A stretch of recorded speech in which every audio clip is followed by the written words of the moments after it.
সম্মুখীন হয়ে আমি আসছি আজকে আলিপের কাছে এবং তার কাছে জানতে চাইবো সেই কথাগুলো আপনারা শুনবেন। আলিপ, কেমন আছো? আপনি কেমন আছেন? আছি, আল্লাহ পাক খুব ভালো রাখছে।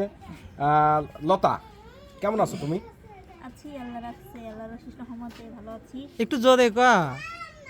আজকে এখানে অনেক ইউটিউবারও আসছে। এ ভাই এদিক ধরলেন কে? না, অবশ্যই ধরার দরকার লোকে আছে। কবি নাকি?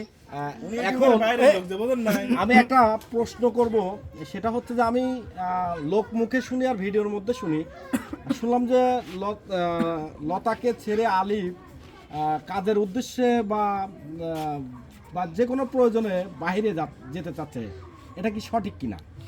আমি একটু না, আমাদের এখন এখন একটা ফ্যামিলি, হ্যাঁ, আচ্ছা, যেহেতু এখন আমার বাচ্চা, যেহেতু আমার ফ্যামিলি, আমার ফ্যামিলি বিষয়ে আমি কই কাজে যাবো না কোথায় যাবো সেটা কিন্তু আমার ব্যক্তিগত ব্যাপার। 100%। এটা কিন্তু মিডিয়ার তুলে ধরা কোনো ইয়ে নাই, এটা বুঝেননি?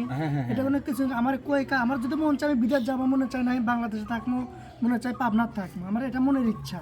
আমি কি এই প্রশ্ন করাতে তুমি কি মনক্ষুণ্ণ হচ্ছে আমার উপরে? না না, মনক্ষুণ্ণ হবে কেন? কারণ দুলা ভাই, কাজ তো সেটা আমার আসলে মনের ইচ্ছা, আমি কি দুলা ভাই, কাজ করবো না এটা কিন্তু আমার মনের ইচ্ছা। দুলা ভাই উনি বলতে চাচ্ছে, আসলে উনি তো নতুন আইছে, উনি বলতে চাচ্ছে তুমি যে বিদেশ যেতে লাগছিলে, হ্যাঁ, পরে মানে লতার কাদার জন্য যে ফিরে আসলে, উনি সেইটা বলতে চাচ্ছে। হ্যাঁ হ্যাঁ, আমি শুনছি লোক মুখে, হয়তো আমার শোনার ভুল হতে পারে। হ্যাঁ, তো যাই হোক, আমি এবারে লতার কাছে যাব। লতা, ধরো আলিফ তোমাকে ছেড়ে কাজের উদ্দেশ্যে বাইরে যাচ্ছে, বিদেশ যাচ্ছে বা ঢাকাতে যাচ্ছে বা কোথাও যাচ্ছে, এক্ষেত্রে তোমার কাছে কেমন লাগবে আলিফ পাশে না থাকলে? একটু যদি বলতে। ভালো লাগবে স্বামী কর্ম করলে। একটা মানে প্রশ্নটা আপনি করলেন যেভাবে, যখন পেটে ক্ষুধা লাগে তখন কিন্তু একটা বড় লোকের ঘরের মানুষও হাত পাততে বাধ্য, কারণ পেট ডাক দিছে। কে কি বললো সেটা দেখার তার টাইম নেই, ঠিক আছে? রাস্তার ডাস্টবিনের খাবারও সে তুলে খাবে, গিয়ে কোথায় আছে সেটা কিন্তু সে দেখবে না। তাই যখন পেট আছে তখন যদি আল্লাহ এখন আলিফকে নিয়ে বাইরে নিয়ে যায় যে তোমার এখানেই কাজ করে খেতে হবে, তোমার বউ সন্তানকে খাওয়াইতে হবে, খাওয়াবে, যাবে, কাজে তো যেতেই হবে। মানে আমি বলতে চাচ্ছি একটা ভালোবাসার জায়গা থেকে, আবেগের জায়গা থেকে বলো, মানে তোমার কি কেমন লাগবে আলিফ পাশে না থাকলে? আমি সেটা জানতে চাইছি। একটু খারাপ তো লাগবেই, কিন্তু আসলে ভিডিওর মধ্যে আমি একটা কথা বলে নেই। ভিডিওর মধ্যে আমি শুনছি যে ইয়ের মুখ থেকেই, লতার মুখ থেকে, যে আলিফ পাশে না থাকলে কান্না করেও লতা কথা বলছে যে আমার এই হবে সেই হবে, আমার ভালো লাগবে না। কিন্তু এক কথায় যে আমি মানে লতার কাছ থেকে অ্যান্সার নিলাম যে হয়তো একটু খারাপ লাগবে। আসলেই কি একটু খারাপ লাগবে এই কথাটা?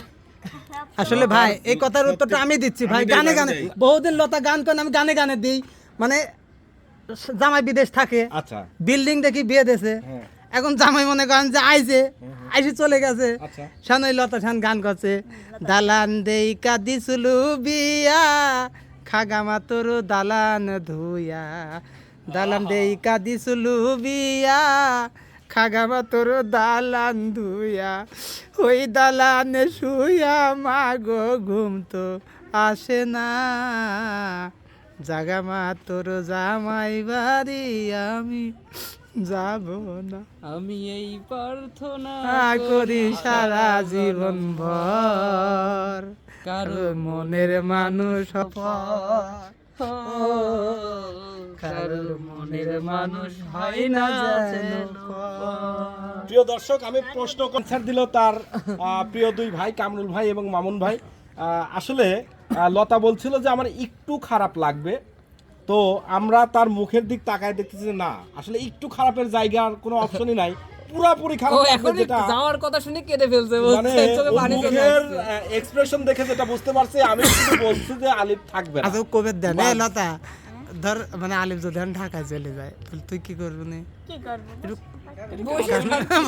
মানে মানে পত কাঁদবে লাভ আর করেন না, থাক তো কাঁদেন না। আচ্ছা, ভালোবাসা মতো ভালোবাসলে একটা ইয়ে দেখলাম। আরে ভাই গানটাই আপনি কোন না কে, ভালোবাসার মতো আমি টাইটেলে দেখছি ভাই, ভালোবাসলে একটা ভিডিওর মতো এই লতাকে নিয়েই বা আলিফকে নিয়ে, ভালোবাসার মতো ভালোবাসলে তাকে কি ভুলে থাকা যায়, এরকম একটা কথা দেখলাম এটা তো টাইটেলে। ভাই আমি লিখেছি ভাই যাই হোক, আমি যে কোনো ভিডিওতে দেখছি। তো আমি আজকে বাস্তবে যেটা দেখতেছি যে আলিফ ছাড়া লতা মানে কতটুকু মানে একাকিত্ব বোধ করবে সেটা আমরা সরাসরি দেখতে পেলাম। গান যাই কর, হোক, গান কর। এরকম ভালোবাসাটা তোমাদের অবিরাম জীবন থাকুক। হ্যাঁ আলিফ এ ভাই লতার এ পাশে দাঁড়ান থাকুক। দাঁড়ান, আপনি এত ভক ভক করতেন, আপনি বউকে ভালোবাসেন না? ভাই বউকে ভালোবাসে সবাই, একটু বেশি একটু কম। তো অত ভক ভক করছেন কেন? না, আপনি কার মতো? আচ্ছা আপনি বউকে আপনি কার মতো ভালোবাসেন? লবণের মতো, যা একটা দিলেও কাম নাকি? ভালো, হ্যাঁ। না দিলে আরো ভালো। ও বাবা এই শুনেন লবণের মতো একটু পানি দিলে গলে যায়। গলি যায়, এই আমার ভালোবাসো, আম্মা বাসো।